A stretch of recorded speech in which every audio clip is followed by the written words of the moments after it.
Vamos a leer un solo versículo que va a ser el verso 12 para desarrollar el título de nuestro estudio, un esfuerzo inútil. Un esfuerzo inútil. Amós capítulo 6, versículo 12.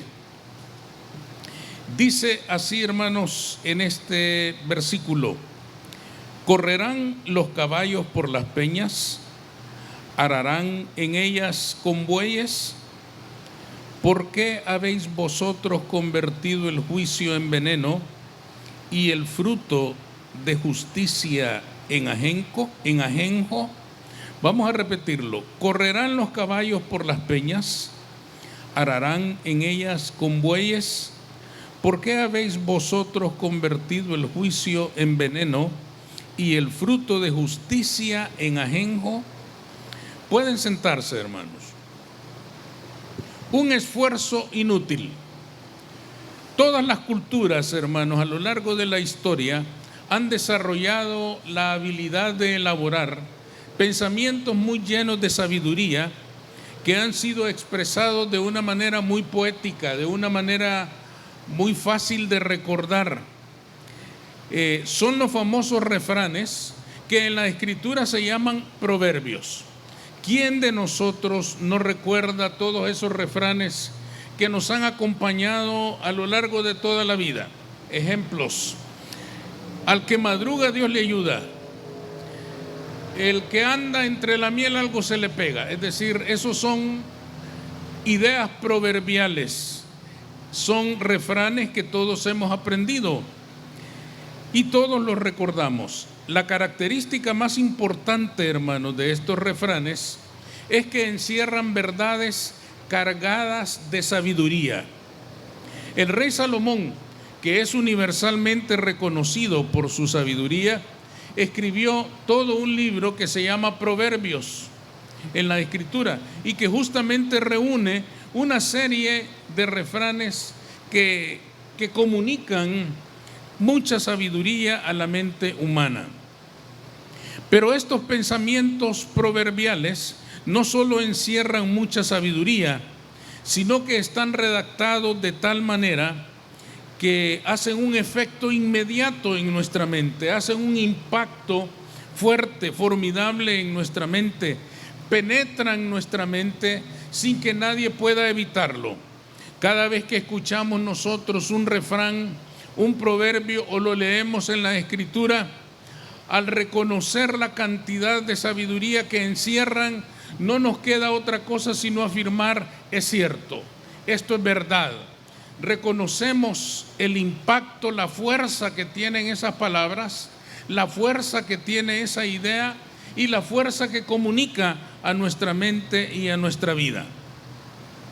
Los proverbios vienen a ser como flechas que penetran nuestra mente sin que nadie pueda detenerlas. Nadie puede negar la verdad que contienen ni refutar lo que dicen. Nadie puede decir: no, eso no es cierto. Nadie puede decir: eso es mentira. No nos queda otra cosa sino afirmar que hay en ellos verdad. Precisamente este versículo que hemos leído en esta mañana es un pensamiento proverbial. El profeta Amós, en estas palabras, reúne un pensamiento proverbial. Es utilizado por el profeta, quien antes de ser llamado por Dios al ministerio era boyero, es decir, era un hombre que araba la tierra con bueyes.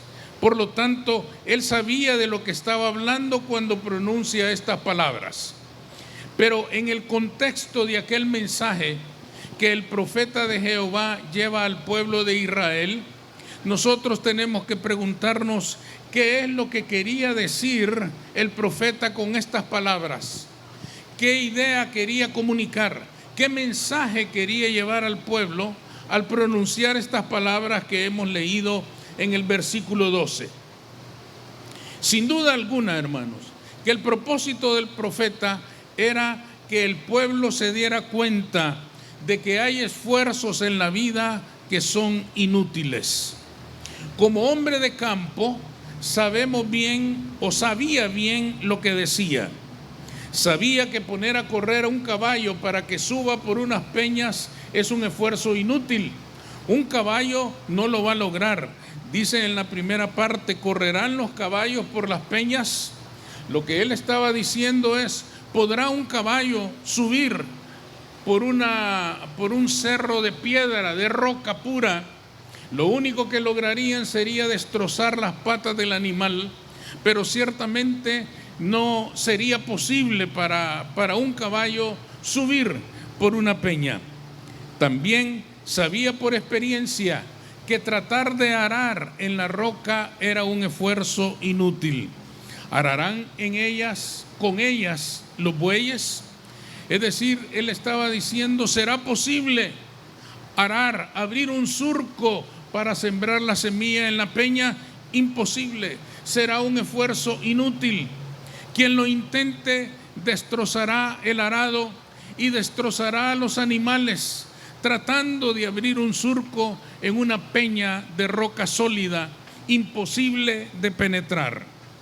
¿Por qué quería él entonces, hermanos, destacar con estos ejemplos los esfuerzos inútiles que el hombre podía hacer? El propósito del profeta era decirle al pueblo de Israel que los mensajes que él le había compartido a la nación habían sido inútiles, que tanto los mensajes del profeta Amós como los del profeta Jeremías, como los de Isaías, que eran contemporáneos de Amós, el pueblo los había escuchado, pero habían sido inútiles. Habían sido inútiles porque la palabra de Dios no había podido penetrar la roca que tenían por corazones en el pueblo de Israel. Él había clamado, él había proclamado el arrepentimiento, él había llamado al pueblo de Israel a que se volvieran a su Dios, pero no había logrado nada. Quizá le habría hecho algún rasguño insignificante a la roca dura y terrible que tenía el pueblo de Israel por corazón. Aquel mensaje de Amós estaba dirigido, hermano, justamente a las clases bien acomodadas de Israel, a aquellos que se gozaban en la prosperidad que disfrutaban, pero se habían olvidado del Dios que los había bendecido. En ese mismo libro, hermanos, de Amós, y en ese mismo capítulo que hemos leído, en el capítulo 6, en el verso 4 dice, duermen en camas de marfil y reposan sobre sus lechos, y comen los corderos del rebaño y los novillos de en medio del engordadero. Gorjean al son de la flauta e inventan instrumentos musicales como David. Beben vino en tazones, ya no bebían en copas, no les alcanzaba. Beben vino en tazones y se ungen con los ungüentos más preciosos, pero no se afligen por el quebrantamiento de José. Esta última línea, hermanos, pero no se afligen por el quebrantamiento de José, hace referencia, hermanos. ¿Se acuerdan ustedes que a José lo vendieron sus hermanos? Y dice la Escritura que lo tiraron en una cisterna, y mientras esperaban que alguna mala bestia destrozara la vida de José en aquel pozo, ellos se sentaron a comer, muy tranquilos. Sacaron su comida y comenzaron a disfrutar de sus alimentos, es decir, no se preocuparon por el quebrantamiento de José. José estaba sufriendo, José estaba a punto de morir y ellos comían muy tranquilamente, y se trataba de su propio hermano. Quiere decir, hermanos, que los hermanos de José representan a las personas que gozaban de los bienes recibidos, que disfrutaban de todo lo bueno que Dios les había dado, pero no tenían misericordia de los que estaban en necesidad. Se olvidaban del quebrantamiento de José. Obviamente el profeta les estaba advirtiendo del mal que se hacían al gozar de su abundancia, olvidándose de sus hermanos, de tanta gente que estaba pasando necesidad. Obviamente el trabajo de Dios al bendecir a su pueblo había resultado inútil, tan inútil como arar en la roca o tan inútil como tratar de subir una peña con caballos. Él estaba diciendo, advertía, hermanos, que el esfuerzo de Dios por bendecir a su pueblo había resultado inútil porque sus corazones se habían endurecido como la roca, y la palabra de Jehová, que llegaba a través de sus profetas, no había podido penetrar sus corazones. Sus corazones se habían endurecido de tal manera que no habían permitido que aquel mensaje que les enviaba su Dios alcanzara las fibras más profundas de su corazón. Se habían convertido en personas que disfrutaban de todo lo bueno que Dios les daba, pero se habían olvidado de Dios y de su prójimo. Sin duda, hermanos, esta palabra es para hoy. Es para hoy, para todos aquellos que hemos creído en Jesucristo. Aquel mensaje era para el pueblo de Israel.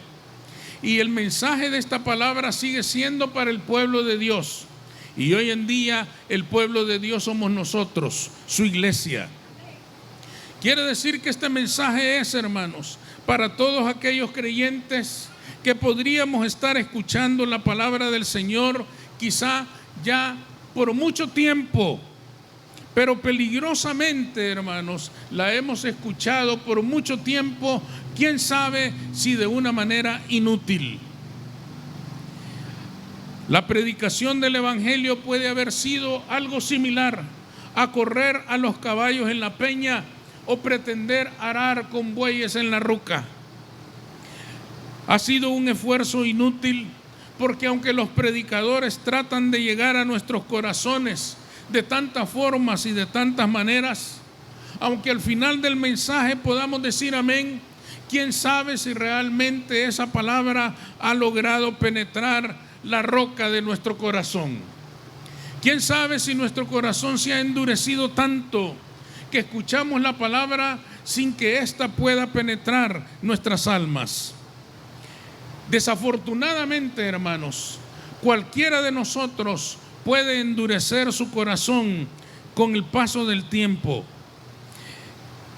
Y lamentablemente nuestros corazones se pueden endurecer a fuerza de amor, porque Cristo nos ha amado, porque Dios nos ama, porque Dios nos bendice, porque Dios nos cuida, porque Dios nos guarda, pero hemos entendido mal ese amor de Cristo. Ese amor tan grande de parte de Cristo para con cada uno de nosotros, lo hemos entendido tan mal que hemos llegado a convencernos de que Cristo nos ama tanto que podemos seguir viviendo de la misma manera y no va a pasar nada. Que podemos seguir viviendo quizá alejados de Él y no va a acontecer nada.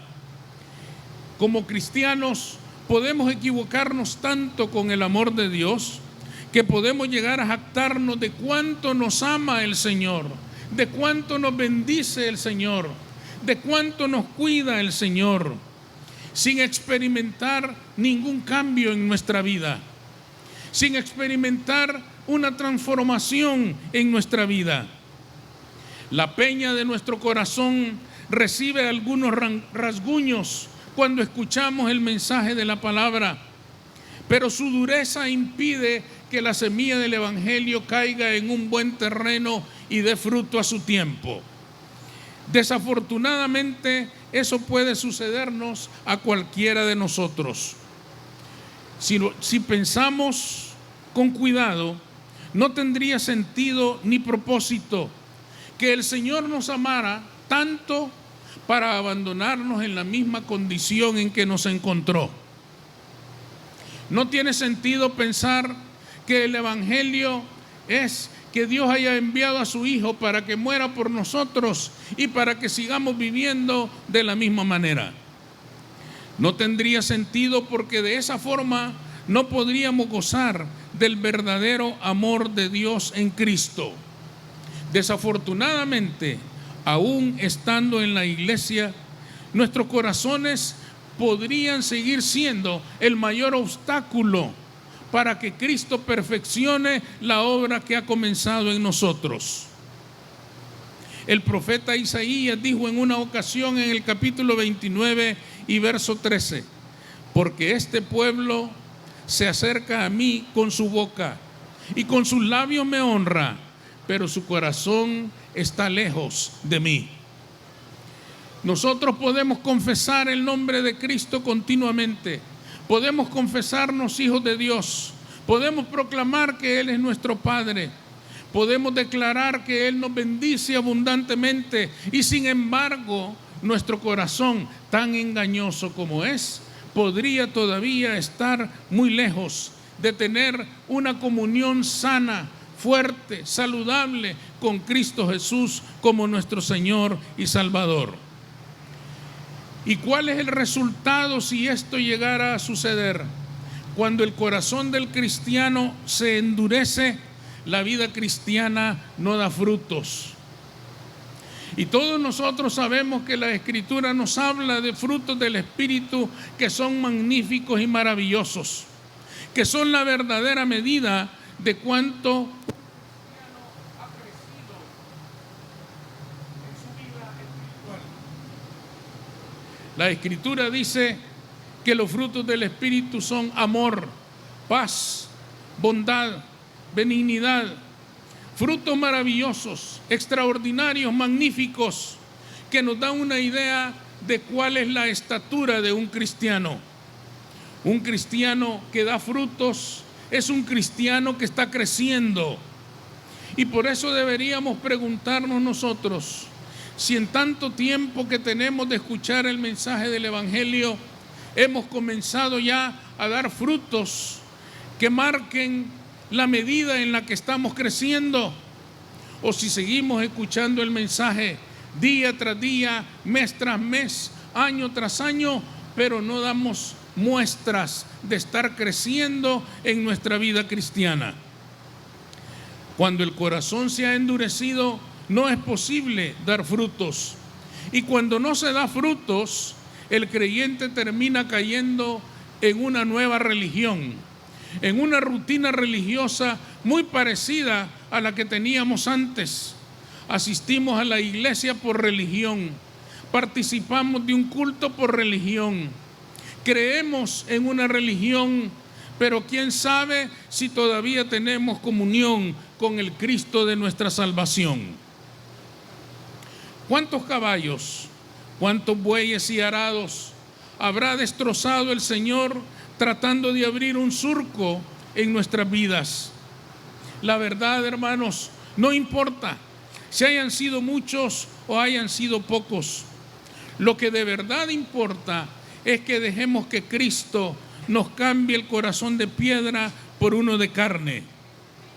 El profeta Ezequiel en el capítulo 36 le anunció al pueblo: os daré corazón nuevo y pondré espíritu nuevo dentro de vosotros, y quitaré de vuestra carne el corazón de piedra y os daré un corazón de carne. Esta es una de nuestras grandes urgencias. El mundo amenaza con endurecer nuestro corazón en base a entregarnos al disfrute de todo lo bueno que Dios nos da. No es malo disfrutar de la vida, por supuesto que no estoy diciendo eso. Dios nos bendice y hemos de gozarnos en la bendición de Dios. Pero hemos de gozarnos en la bendición de Dios y disfrutar de la bendición de Dios sin olvidarnos del Dios de la bendición. Sin olvidarnos del Dios que nos bendice día con día, del Dios que nos guarda todos los días de nuestra vida, del Dios que nunca nos ha abandonado aún en medio de nuestras rebeldías. Está bien disfrutar de la bendición de Dios, para esto nos las ha dado el Señor, pero disfrutemos de esa bendición sin olvidarnos quién es el Dios que nos ha bendecido, sin olvidarnos que Dios nos ha dado todo eso con una meta primera, con una meta más importante que cualquier otra: transformar nuestra vida. Porque en la medida en que dejemos que Cristo transforme nuestra vida, en esa medida vamos a descubrir lo que es vivir una vida nueva. lo que es vivir en novedad de vida, lo que es vivir en vida nueva y vida abundante. La vida abundante llega cuando descubre el creyente que tiene un Dios que lo ha bendecido, que tiene un Dios que lo ha salvado y que ese Dios merece toda la gloria, toda la honra y toda la alabanza todos los días de su vida. Entonces la persona ha descubierto la vida abundante en Cristo Jesús. Quiere decir entonces, hermanos, que todos como hijos de Dios necesitamos clamar continuamente para que el Espíritu Santo mantenga nuestro corazón suave, mantenga nuestro corazón en tal condición que seamos capaces de percibir la presencia de Dios en nuestra vida. Tenemos que clamar para que el Espíritu Santo nos ayude a evitar que nuestro corazón se pueda endurecer. En el mundo de hoy, agobiado por el mundo de hoy, tenemos que clamar para que nuestro corazón no se convierta en un corazón de piedra, sino que siga siendo el corazón de carne que Cristo nos dio cuando nos hizo salvos por su sacrificio en la cruz del Calvario. Concluyamos entonces, hermanos, que ser salvos por la fe para no cambiar es un error. Ser salvos para seguir viviendo de la misma manera es un error. Él nos salvó para que anduviéramos en novedad de vida, para que dejáramos de ser lo que antes fuimos. Entendemos que este cambio se da en el tiempo. Es cierto que no se da de un día para el otro, pero debe darse. Pero cada día deben haber signos de que este cambio se está produciendo en nuestra vida. Tampoco hemos de cometer el error de decir, el Señor me va a cambiar en su tiempo, y mientras tanto seguiré bebiendo como siempre, y mientras tanto seguiré siendo la misma persona. El creyente debe clamar para que el Espíritu Santo le cambie y le transforme cada día en una pequeña medida, pero que vaya acumulando cambios, distintas maneras de vivir, que nos vayan mostrando a todos que una persona está creciendo en el conocimiento de Cristo. Asegurémonos de que el Señor nos está cambiando, de que su esfuerzo de amor y de misericordia no ha sido inútil. Asegurémonos de que el esfuerzo de Cristo por salvarnos y por traernos a una vida nueva no haya sido inútil. Que no sea arar en la peña, que no sea pretender subir con caballos por la peña, que sea un esfuerzo efectivo, fructífero, que llene nuestra vida de frutos y de bendición. Vamos a orar. Señor, te damos gracias por tu palabra en esta mañana. Bendecimos tu nombre, Señor, porque ciertamente todos vivimos la amenaza de que nuestros corazones se puedan endurecer, porque nos distraemos de tu presencia, porque tantos atractivos y disfrutes en la vida nos pueden distraer de la realidad de tu presencia en nuestra vida. Ayúdanos, Señor, porque nuestros corazones pueden endurecerse, porque nuestros corazones pueden volverse rocas si no estamos conscientes de que cada día, de que cada mañana despertamos porque tú nos has bendecido, de que cada día vivimos porque tú nos has guardado y nos has dado la vida, de que cada noche descansamos porque tú nos estás cuidando, porque tú nos estás guardando, porque tú estás con nosotros.